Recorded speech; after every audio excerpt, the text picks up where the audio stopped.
اب دوسری ام المومنین سیدہ سودا بنت زمعہ رضی اللہ عنہا کے حالات و واقعات سنیں۔ آپ کا نام سودا تھا، والد کا نام زمعہ بن قیس اور والدہ کا نام شموس بنت قیس تھا۔ قبیلہ عامر بن لوئی سے تھی۔ یہ قریش کا ایک مشہور قبیلہ تھا۔ آپ کی کنیت ام الاسود تھی۔ نبی اکرم صلی اللہ علیہ وسلم کے عقد میں آنے سے پہلے سکران بن عمرو عامری کے نکاح میں تھی۔ سکران ان کے والد کے چچا زاد بھائی تھے۔ ابتدا ہی میں مسلمان ہوئی۔ ان کے شوہر نے بھی اسلام قبول کیا۔ حبشہ کی پہلی ہجرت کے وقت بھی دونوں مکے میں رہ کر کفار کی سختیاں برداشت کرتے رہے۔ کفار کا ظلم حد سے بڑھا تو حبشہ کی طرف دوسری ہجرت میں یہ دونوں بھی شریک تھے۔ کئی برس گزرنے پر جب یہ مکہ آئے تو سکران انتقال کر گئے۔ سکران کے انتقال کے بعد رسول اللہ صلی اللہ علیہ وسلم نے ان سے نکاح فرمایا۔ سیدہ خدیجہ رضی اللہ عنہا کے بعد آپ صلی اللہ علیہ وسلم نے دوسرا نکاح انہی سے کیا، اور یہ ایسے ہوا کہ سیدہ خدیجہ کی وفات کے بعد آپ بہت غمگین تھے، اس لیے کہ وہ ہر مشکل میں آپ کی غمگسار تھی۔ آپ صلی اللہ علیہ وسلم کی حالت دیکھ کر عثمان بن مظعون رضی اللہ عنہ کی اہلیہ سیدہ خولہ بنت حکیم رضی اللہ عنہا نے آپ کی خدمت میں حاضر ہو کر عرض کیا، اے اللہ کے رسول صلی اللہ علیہ وسلم، کیا آپ کو ایک مونس اور غمگسار ساتھی کی ضرورت ہے؟ آپ نے فرمایا ہاں۔ اس پر وہ سیدہ سودا رضی اللہ عنہا اور ان کے والد کے پاس گئیں اور ان سے کہا، اللہ تعالیٰ نے آپ پر خیر و برکت کے دروازے کھول دیے ہیں۔ انہوں نے پوچھا وہ کیسے؟ سیدہ خولہ نے کہا، مجھے رسول اللہ صلی اللہ علیہ وسلم نے آپ کی طرف بھیجا ہے، میں آپ صلی اللہ علیہ وسلم کی طرف سے شادی کا پیغام لائی ہوں۔ سیدہ سودا رضی اللہ عنہا نے فرمایا، مجھے منظور ہے، لیکن آپ میرے والد سے بات کر لیں۔ جب ان سے بات ہوئی تو انہوں نے بھی کوئی اعتراض نہ کیا۔ اس طرح یہ نکاح ہوا۔ 400 درہم حق مہر مقرر ہوا۔ یہاں میں یہ وضاحت کر دوں، بعض علماء نے لکھا ہے کہ سیدہ سودا سے پہلے آپ صلی اللہ علیہ وسلم نے سیدہ عائشہ رضی اللہ عنہا سے نکاح کیا تھا۔ حافظ ابن کثیر نے اسی کو صحیح کہا ہے، لیکن بہت سے دوسرے مورخین اور علماء کا قول ہے کہ دوسرا نکاح سیدہ سودا رضی اللہ عنہا سے ہوا تھا۔ سیدہ سودا رضی اللہ عنہا کے مکمل حالات کتابوں میں زیادہ نہیں ملتے۔ نبوت کے 13ویں سال نبی کریم صلی اللہ علیہ وسلم نے ہجرت فرمائی اور مدینے تشریف لے گئے۔ وہاں سے آپ نے زید بن حارثہ رضی اللہ عنہ کو مکہ مکرمہ بھیجا تاکہ وہ سیدہ سودا اور دوسرے اہل خانہ کو مدینے لے آئیں۔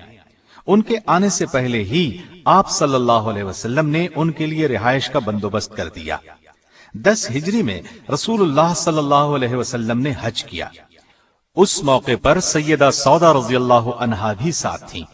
سیدہ چونکہ قدرے بھاری بھرکم تھیں، آہستہ چلتی تھیں، اس لیے انہوں نے نبی کریم صلی اللہ علیہ وسلم سے اجازت چاہی کہ انہیں مزدلفہ کی طرف پہلے روانہ ہونے کی اجازت دی جائے۔ آپ صلی اللہ علیہ وسلم نے اجازت دے دی، چنانچہ وہ سب لوگوں سے پہلے ہی مزدلفہ روانہ ہو گئیں۔ انہیں بھیڑ میں چلنے سے تکلیف ہوتی تھی۔ ایک مرتبہ ازواج مطہرات بارگاہ رسالت میں بیٹھی تھیں۔ ایسے میں کسی نے پوچھا، اے اللہ کے رسول صلی اللہ علیہ وسلم، ہم میں سے سب سے پہلے کون مرے گا؟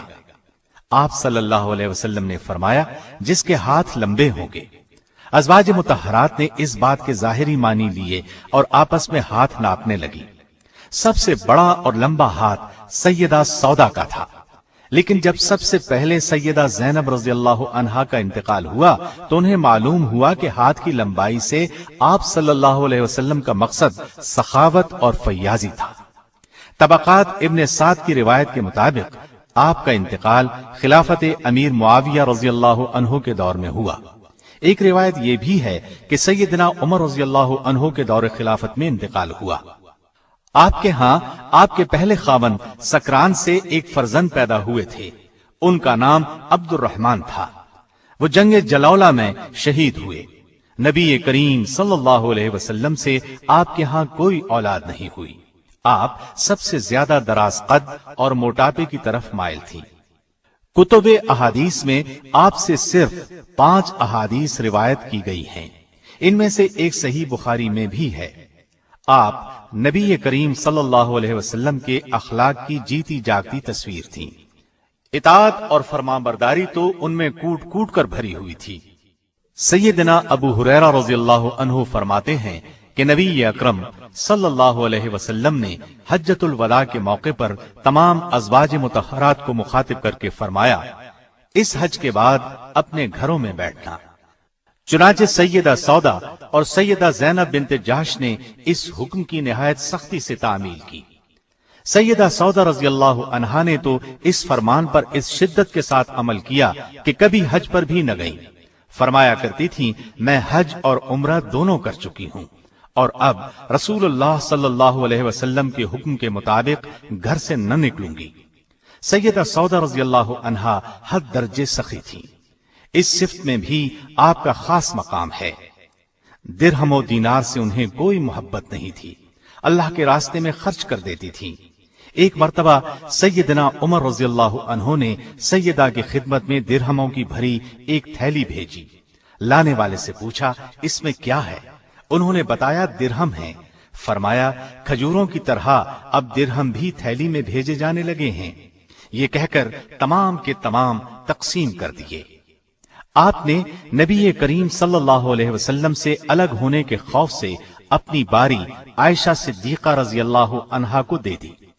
رسول اللہ صلی اللہ علیہ وسلم نے ان کی اس بات کو منظور فرما لیا۔